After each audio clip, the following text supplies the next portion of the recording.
Okay, we got time today. I can't believe I'm going to do this. I'm going to react to a Fox News segment talking about uh, AI and jobs and stuff like that.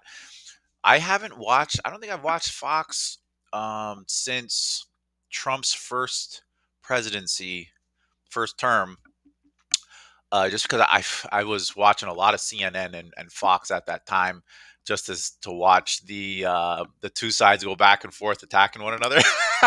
Really good entertainment. I'm Canadian, so watching you guys have a lot more fun politically in the states. Ours is super boring. We got Paul Levere and Mark Carney trying to get things going here. Not so exciting.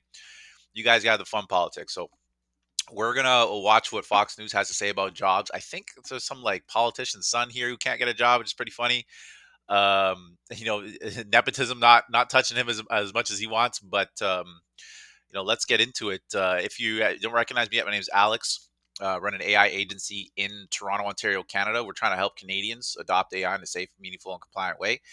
We're the last place for adopting AI. And meanwhile, in the States, if you're an American, you're watching this, you guys are ripping through AI right now. Warp speed. Congratulations. It's doing well. Your economy's growing. Whether or not it's helping everyone's another question. Our advice to anyone who's got a job or doesn't have a job, looking for work, is to upskill, learn AI, become valuable in your community or at least your sphere of influence, and start to provide people with some meaningful work. But let's see what the Americans at Fox News are going to say about AI and jobs. I'm really curious. Let's do it. Problem is that we are seeing kids graduate with six figures in debt and not having a job to show for it. My main friend group graduated with great degrees from great schools. It's been a year and a half since graduation, and not one of them has a job, not one. That is former UN Ambassador Nikki Haley's son talking about how hard it is for new college grads to find work. I'm hearing it from friends too. And data shows the unemployment rate amongst adults aged 20 to 24 is over 9%. That's the highest of any age group. Is AI to blame for sidelining Gen Z workers? All right, we're going to talk to a Gen Z panelist, Isabel Brown. She's host of the Isabel Brown Show. And I hope that we have Xavier DeRosso, he told me. He's host of Respectfully Xavier, which is a beautiful name for a podcast. Great to have you here. I think she likes him. I am worried about this. And one of the reasons we're doing this segment is that I think about it all the time. I read all the articles. I listen to all the podcasts. And on any day, Isabel, I could listen to something that says everything's going to be fine for young workers. AI is going to be productive. You're going to have more jobs. And then later in the day, I can listen to something else that says this is a huge problem. There are no entry-level jobs for people who are just graduating from high school or college. How do you see it in your friend group? It's a totally reasonable fear, Dana. And I think it's been a tough week for Gen Z in the news in general when it comes to our financial stability and secure futures in our country. We know that AI is taking over a shocking number of entry level jobs for those of us just graduating from college. We've been so excited to have a successful career, knowing that we've invested in our education.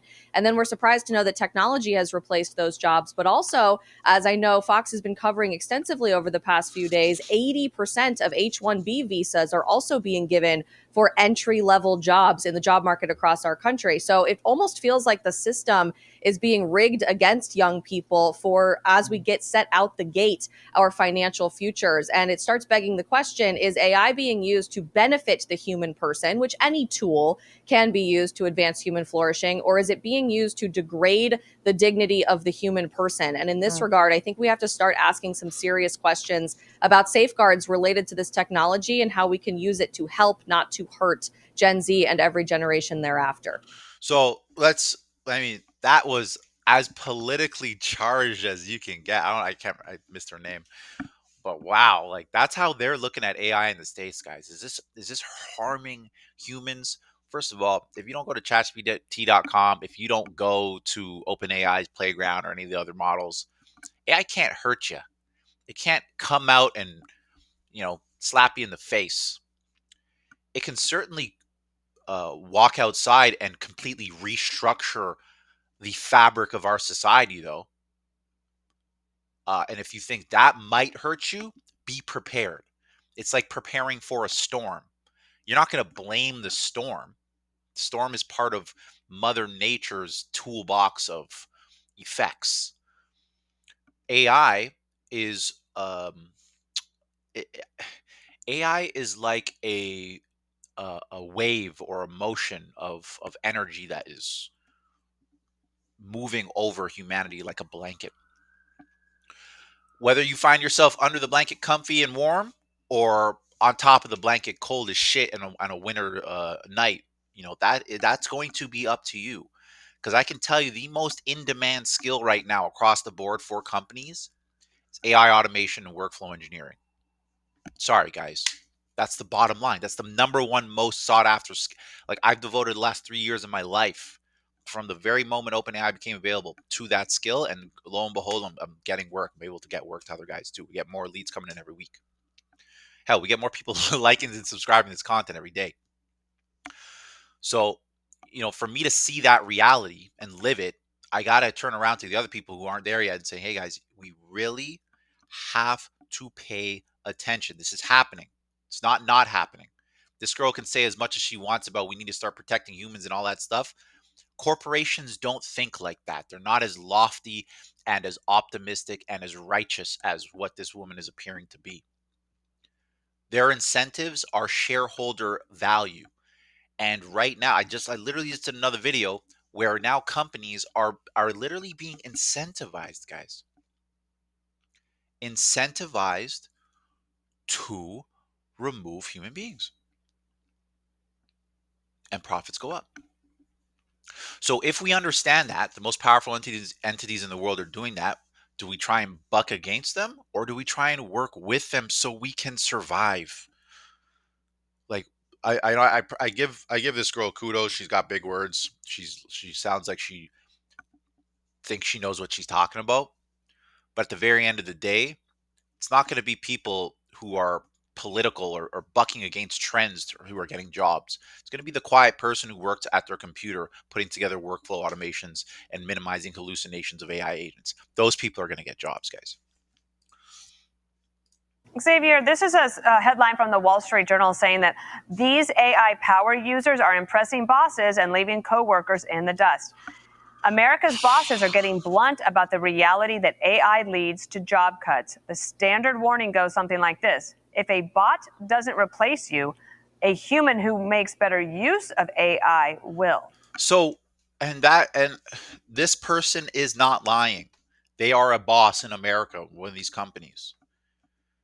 You're either going your tasks are either going to be automated, or they're going to be given to someone who can just crunch through them faster. Like at the agency here, I'm a strong proponent of two, mentalities or two modes: speed and brutality. I like to go fast, and I like to be brutal with my tasks and workflows. Bash things together, get it up. Like this YouTube video, I'm going to record this YouTube video. I'm going to have a 2 or 3 minute conversation with an AI terminal. It's going to get me a YouTube description, thumbnail, everything else I need. It's going to be on YouTube in like literally moments after I record this. Instead of dilly dallying with, oh, what should the description be, thumbnail, all that shit. I don't need any of it. It's all literally have an AI agent that does it automatically as soon as I'm done recording. And that's allowed us to gain followers and just gain subscribers quickly. So if you think that's bad, if you think being more productive and efficient is bad, then hell, you might be living in the wrong timeline. Because everyone who is picking this stuff up and doing this stuff is moving faster. If you're not doing it, it's not that other person's fault that they're going faster. Are we going to blame people for doing more? No. We're going to look at the people doing less and ask them, can you do more? What do you hear? What do you feel out there in the real world? It's definitely true and realistic to have some concern about AI, especially when it comes to young people getting jobs. But the reality is that AI is not going anywhere, so we need to step up to the challenge. And the reality also about AI is that Gen Z is growing up with AI, so we need to be growing with AI. We need to be using it to be more efficient and to become smarter rather than becoming more entitled and allowing AI to make us lazy. The harsh part about it is that we have credential inflation right now. We have way too many people. We all make fun of the gender studies degrees, but we also have enough people getting communications degrees. We need to have more people in STEM. We need more people in trades, and we need more people that are becoming innovators. We saw this guy. I don't know who this guy is. What was his name? Respectfully, is a something. Brother, you're saying all the right stuffs, and goddamn, if we can get more people chiming up like you, we might have a chance, or young people might have a chance. But right now, I get so much hate for telling people to adopt AI and technology. Like, if you guys have something hateful or mean to say, leave it in the comments. We like it. It helps us get more leads and more money. But just the simple message of upskilling yourself, get better at what you do, become a more effective person. You get in trouble for saying stuff like that. President Trump sat down with Laura Ingraham recently and said that essentially defended the H-1B visa, saying that we don't have the talent here. Well, considering that America has over 71 million collegiate graduates, why do we not have the talent here? Why do we have so many people going and getting degrees that are doing nothing for their career? They're doing nothing for our economy. It's not That's pushing our shooting country straight. forward. We need to prioritize our institutions actually putting out degrees that are going to save our country and put people in the workforce. Trades. You both made such great points. And Isabel, I wonder about, one of my big concerns is K through 12 education. We do these studies, we can put it up on the screen, and everybody says, oh my gosh, no one can read or write. And then we expect them to be able to compete in the job market. I'm going to stay on this topic and just give you a chance to talk about anything that Xavier said, but also if you see anybody on the political front or in the business world that is paving a way and encouraging young people in the right way. I'm hopeful that we can use AI, as Xavier just mentioned, for all of the right reasons to take us to a new level of human advancement. But you're right, these are very real concerns about literacy, critical thinking, even creativity. AI is replacing our dating lives, the art world, so much of the human capacity to create. So we need to start having an honest conversation, especially in the realm of education, how it can be used to help us advance the learning for the next generation versus outsourcing our critical thinking. Xavier hit the nail right on the head. This involves a much larger conversation about rebuilding our education system from the ground up. That's a harsh reality, and it's going to take time to do, but it's so important for this next generation. Yeah, and you know what? I think young people today are actually getting the shortest end of the stick possible, especially if you're in your early 20s and you didn't get into this stuff. Because young kids, I mean, even kids that are not born now, the curriculum in schools is going to change to align with AI systems, with understanding how AI works. Like, kids in the future are quite literally going to be AI prompt engineers when they're like 6, 7 years old, using like kiddie AI models and shit like that. The kids today, though, and it's going to be crazy because we're going to have a group of older people who are not AI familiar, and they're younger people now. They're refusing to learn AI. They didn't get a job market. They're going to be older, not know AI. There's going to be a whole bunch of young people who know AI. If you do not make the choice to learn this stuff now, you are quite literally going to be outcompeted in human society, because education systems are acclimating to AI. Businesses are being restructured in order to make room for AI. Governments, the US government, guys, US government is overhauling the entire operation to operate around AI. Like, AI has become the center, and then humans operate around it. So for us to be like, oh, well, no, I don't like AI, I don't want to do it. You don't like society, you don't like living, you want to put your head in the sand and not talk to anyone. What are you going to do? What are you going to do? So, you know, I give this girl her ratings. She's trying her best to sound smart and stuff like that. But unless everyone's saying we need to learn AI, or we need to learn trades, or we need to learn tech, then the conversation's done. All the communications, media, content, all that stuff, it's machine driven now. So all of those jobs, billions of dollars worth of income, it's moving towards AI systems. And lo and behold, AI is getting infusions of almost trillions of dollars yearly. So if you're a young person and if you want to survive the future, sorry to say, you literally have to do this. If you don't like technology, get into trades. Be an electrician, be a carpenter, be a plumber. And you know what's going to be funny is, like, when you look at the tradespeople that are going to be successful in the future, they're probably going to be leveraging AI to help them do their jobs. We have to pay attention, guys, because this is not going anywhere. It's going to come at us harder. I'm going to give you the last word, Xavier, but to point out when Isabel mentions the art world, another story that I want to do is how there's a new study out that says that most people cannot tell the difference between a song that was written by a human, with all the blood, sweat, and tears that comes with that, and one that was written by a robot. So it feels like we're on the precipice of something dangerous in terms of our creativity. But I also don't want to be a Luddite. And give you the final word. Yes, we're definitely in a creative drought. It's showing in more ways, especially in the art world. But I'm at the point too where it's like I would pay to never have to see AI again. I can't. It's so hard to even tell videos from reality versus AI on the internet, and I think it's going to continue to demoralize society if we don't figure out a way to crack down on it just a little bit. So even him, even the guy talking about AI is sick of seeing the AI slop. Guys, don't get sick of it. You better accept that. AI slop, AI videos, AI images, all that stuff. It's going to rip through our society. Creators aren't going to be able to create with their human hands as fast as AI can just print new creations. We're there. We need to seriously consider what the future is going to hold. If it's,